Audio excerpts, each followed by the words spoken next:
Everything's cooler in slow motion.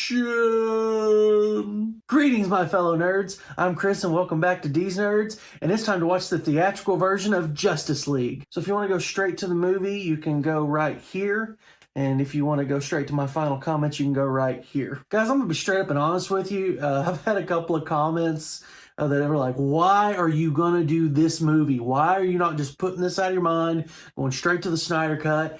And that's a very valid question. I think I'd just like to address it right now. The main reason why is because you can't get to the Snyder Cut without first addressing this version.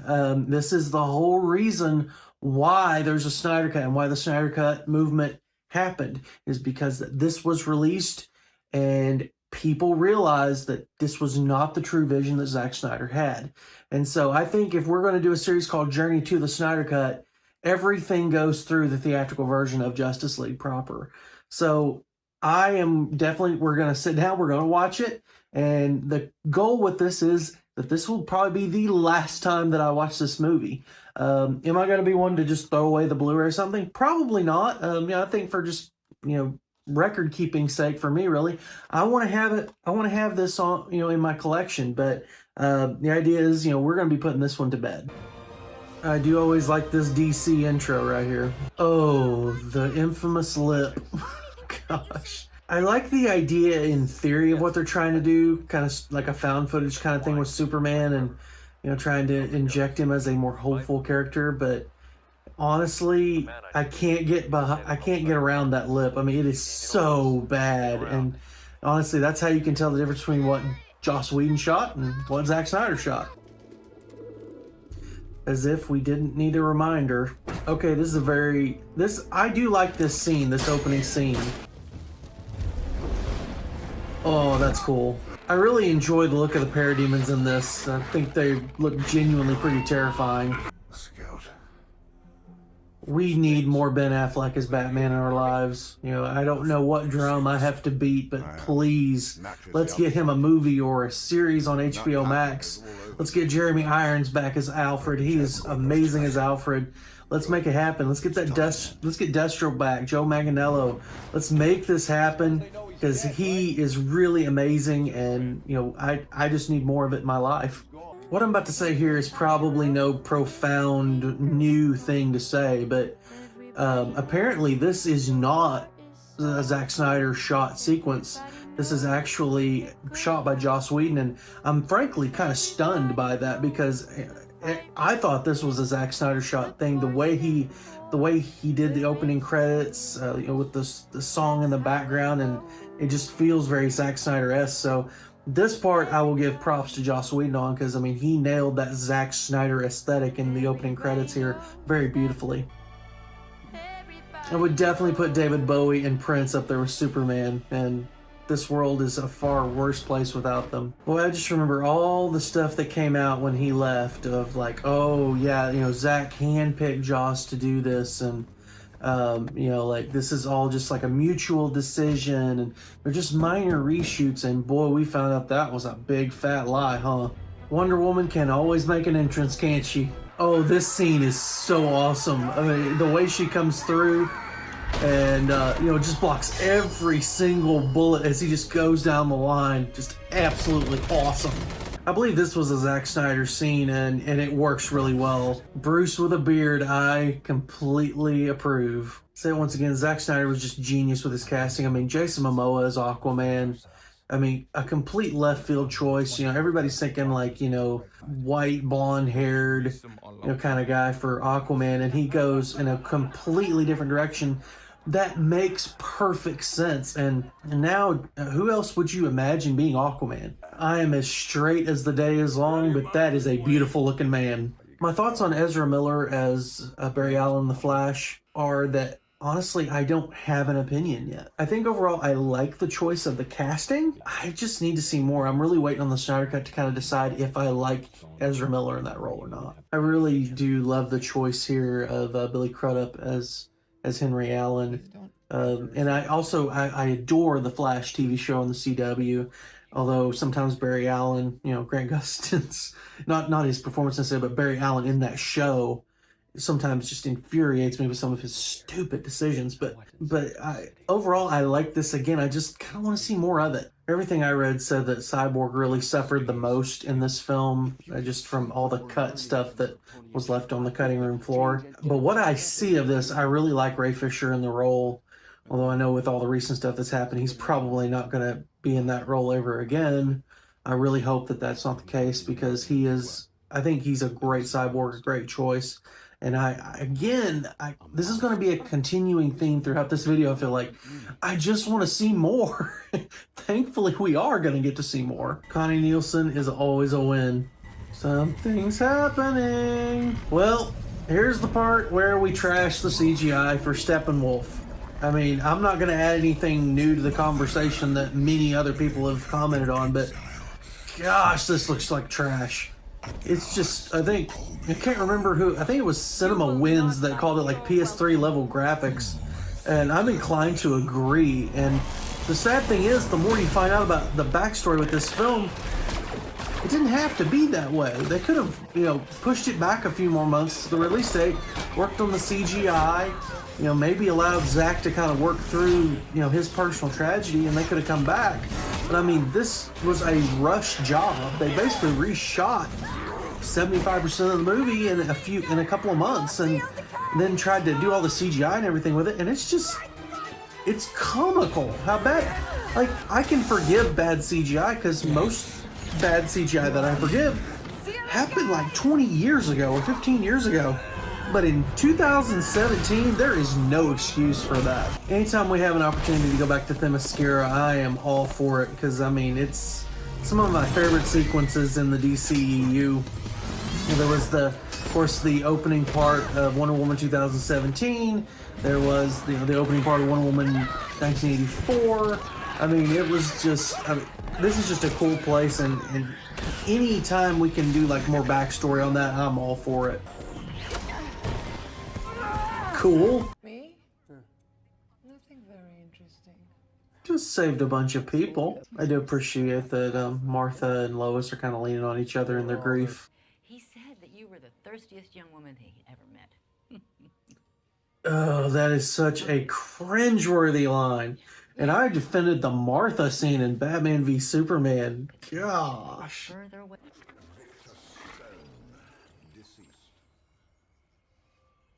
Man, if I heard Jeremy Irons in my head, that'd be a good day. Is there anybody that doesn't ship Diana and Bruce? I mean, it's just, no matter what version it is, of course, my favorite one is the Timverse, the Justice League cartoon and the Justice League Unlimited. But man, I just always thought that Wonder Woman and Batman had a thing, and they really kind of fit each other really well. And now we know that in the Snyder Cut, that's actually Darkseid. I really look at the mother boxes in this as just a really convenient plot device, and I'm really hoping that changes with the Snyder Cut. Green Lantern! Honestly, can we talk about what a raw deal that the Green Lantern has got? Of course, there's the Ryan Reynolds movie, which is not great, which was a missed opportunity. Ryan Reynolds in that role was a great idea, but it's like we still haven't seen anything out of Green Lantern ever since. I know there's rumors of a HBO Max show coming out, but man, like that to me, like you start doing that, you've got something that can rival like Star Wars and Star Trek, in the kind of the comic book form, and I just really hope that they can figure that out in the future. We tend to act like the doomsday clock has a snooze button. Oh, man, that line really rings true right now. No joke, I want that lair. That is a cool lair. I love this entire bit. First of all, what if Bruce Wayne is wrong? Then he's just gonna kill a guy. But then also just the way the slow motion, the way that he's just like in regular time, like looking back, go, oh, wow, Bruce Wayne, that's Batman. And then catches it. I mean, it's just great. Love it. And I kind of feel bad for Bruce Wayne, and like, he had this whole big long monologue speech, and he got like 2 lines in, and that was it. What are your superpowers again? I'm rich. I mean, funny line. I like it. But man, it just, no way feels like it matches anything Zack Snyder would ever do. Looks like you have a date, Miss Prince. About time somebody here did. Great shot. Oh, I love the White Stripes, and Icky Thump is by far one of my favorite White Stripes songs. Always a win. Love Jack White. Boy, if you thought Steppenwolf CGI looked bad, you ain't seen nothing until you've seen him in the water. Okay, this whole subplot with this family is just completely irrelevant, in my opinion, to the rest of the story. It amazes me that we cut so much out of of Zack Snyder's cut, and then to then pad runtime which is literally what this feels like. To pad the runtime, we're gonna insert this family, and it really has no bearing on the plot. I don't understand this decision.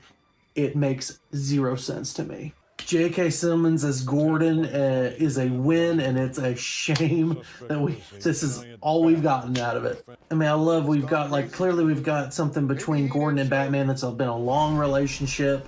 And again, there's just such a backstory that we just don't have anything else on. It's like, oh, I really would love to have some sort of prequel on this.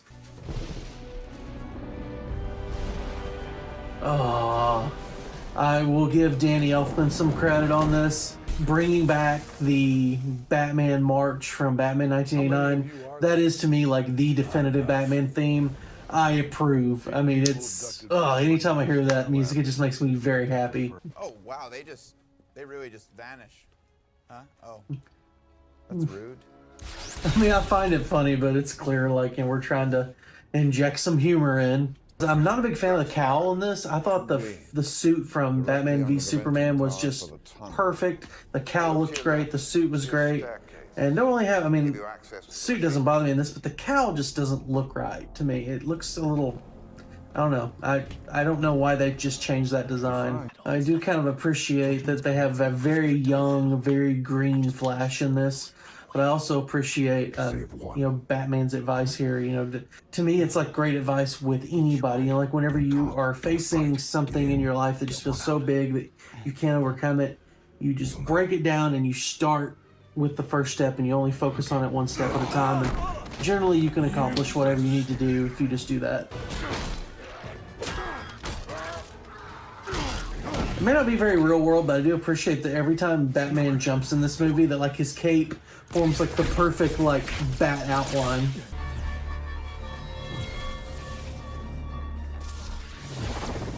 Okay, that is seriously a really cool shot. Groan. Oh my gosh, that whole part just makes me cringe. Nice. Wow, it's like a cave. Okay, Barry Allen is all of us in that moment if we could go to the Batcave. And so we miss out on Cyborg's origin, and in replacement of that, we get exposition. I remember the marketing for this. They didn't even include Superman, in this at all. But yeah, Henry Cavill was doing press, and it was the dumbest secret to be we don't know if Superman's coming back. Yeah, you do. You're bringing him back. Just come out and say it. And so it was when he did, it was oh, I'm so shocked. At some point, even you have to learn to move on. Steve Trevor tell you that? That is not somebody I would backtalk to, Bruce. You got a team here. Superman can bring this team together better than I ever could. His strength Doesn't matter how And it was true, because in previous versions, Superman is the one that brings everyone together. And I like that in this, they kind of acknowledge that, even though Batman is the one that technically does it, that they truly won't become whole until Superman's a part of the equation. Maybe he's at peace. He'll get over it. Okay, I like that line. Man, never leave someone hanging on a fist bump. I love how they're all reluctant to try Bruce's idea, but they haven't learned yet that generally Batman doesn't make bad decisions. Everything's cooler in slow motion. He's giving everybody the stank eye. Come on, Victor, handle your stuff, man. And yet, no matter how powerful they are, they cannot stop Superman.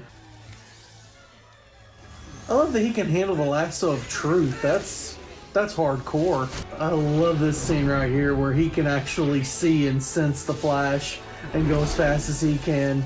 Also, nice use of the Superman theme that John Williams did for the Christopher Reeve films, but in like a minor version. Tit for tat. Do you bleed? Clark? Not a big fan of that line in reverse. I really appreciate that Lois is the big guns. I thought that was a nice inspired choice. You know, because you harken back to BVS and she was my world. I mean, that's, you know, that was said in the nightmare scene, and then, you know, later on before he sacrifices himself, he tells her, "You're my world." So it makes sense that she would be the one to kind of bring his humanity back. Oh, something is definitely bleeding.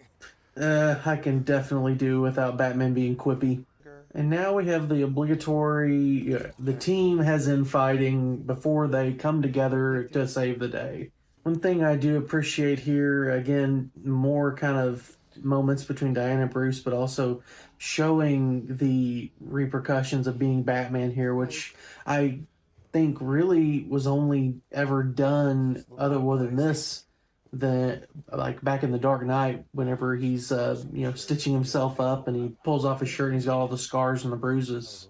So you know, I always like whenever they show the repercussions that come from being Batman. There's something very cool about Clark standing in the field at Kent Farms. I love Man of Steel and I love Batman v Superman, and they took him in a very different direction, I think, because they were showing him, you know, kind of at the beginning of his journey. And here, after he comes back from the dead, he turns back into what you would consider a more, I don't want to say fun, but just a more hopeful version of that character. And I like that in this movie. I like who Clark comes back as a lot. Now, I know that may be very different in the Snyder Cut, and I'll just see how that all works out. I'm very interested to see how that works out, because this was legitimately something that I did really enjoy, you know, the CGI lip notwithstanding. And this scene definitely tugged at my heartstrings. Just, you know, Diane Lane's performance here, that pure joy and emotion. Can you imagine, like, you know, if your child, like, you lose your child, no matter what age they are, and they die, and then they come back? I mean, can you imagine, like, that pure euphoria that could come from that? Superman's a no-show. You got no powers, no offense.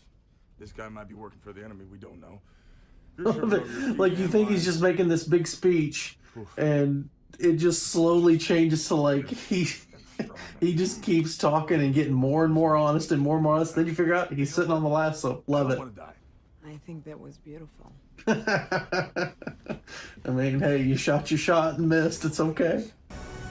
Okay, cool shot. Also, another thing with this cowl I'm not a fan of. I'm not a fan of the Night Owl-esque goggles going with it. Like, meh. Batman trying to make the sacrificial play by, you know, getting the attention of all their parademons so that, you know, the League can just go in and kind of finish the job. But I also appreciate that the League is not going to allow him to make the self-sacrificial play. Oh, I love it.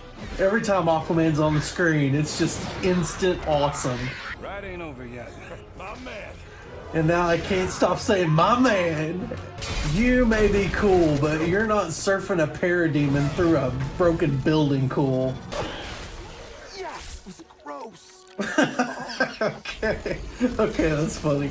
My main issue with any of this is it just feels like we got here so fast. Ow! Rude.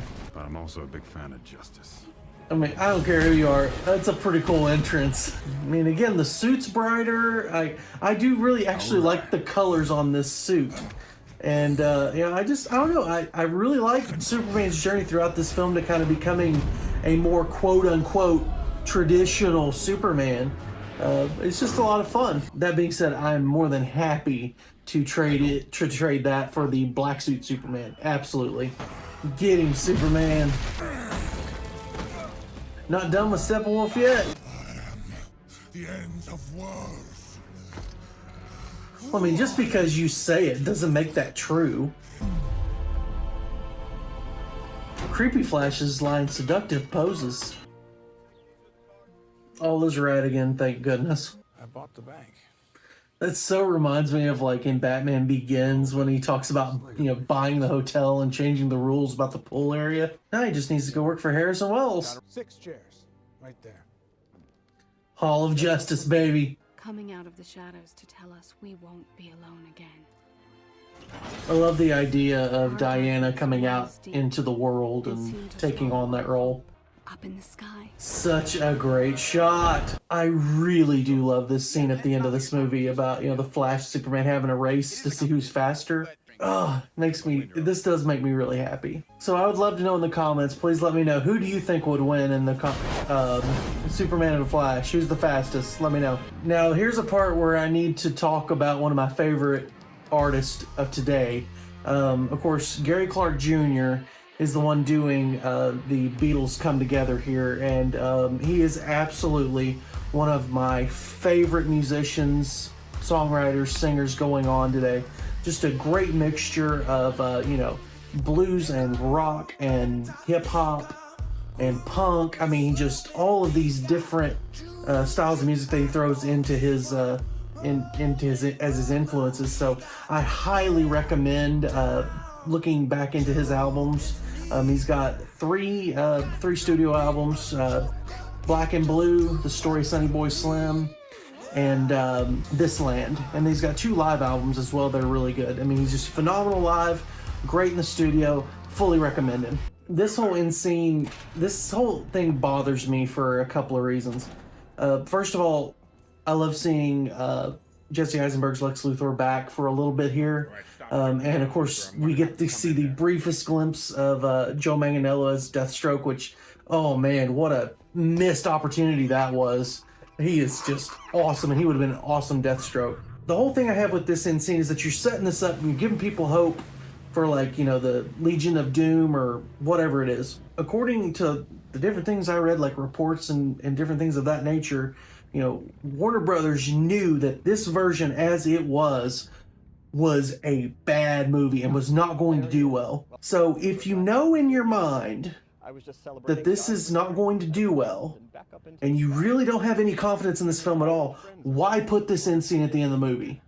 Why give people hope? I mean, no, cut it, don't let it happen, end with the Flash versus Superman race, leave it at least on a note where you can kind of close the book if you so needed to. I'm glad we're not closing the book, we're actually getting the Snyder Cut, but if they were indeed not going to do anything else, just end it here and leave the scene out, and then we're done. All right, so that is the Josstice League version of Justice League, and you know, my final thoughts on the movie are, you know, again, I feel like there's an amazing story here, and whenever I first saw it in theaters, I loved it to pieces. I thought it was absolutely a wonderful film, and as I've watched it more and more, my opinion of it has gone down more and more. So there's an amazing story here, but it is a hollow version of what we really needed.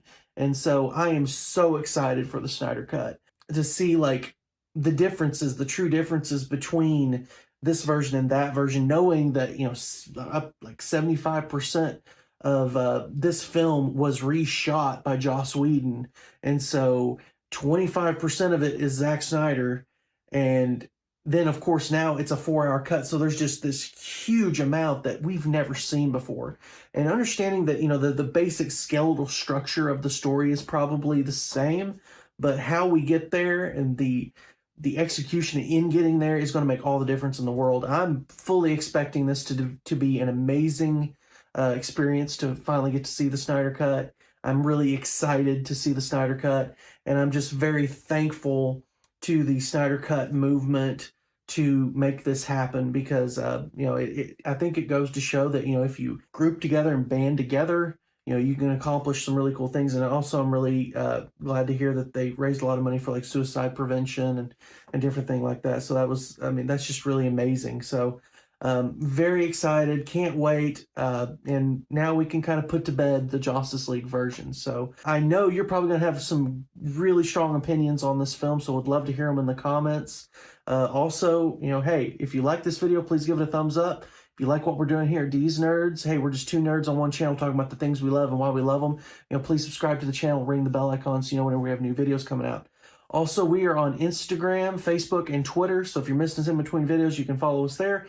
We also have merch, so if you go down to our Teespring link down in the description, you can have access to our store and, buy a t-shirt or mug, anything that just supports the channel. We're just greatly appreciated.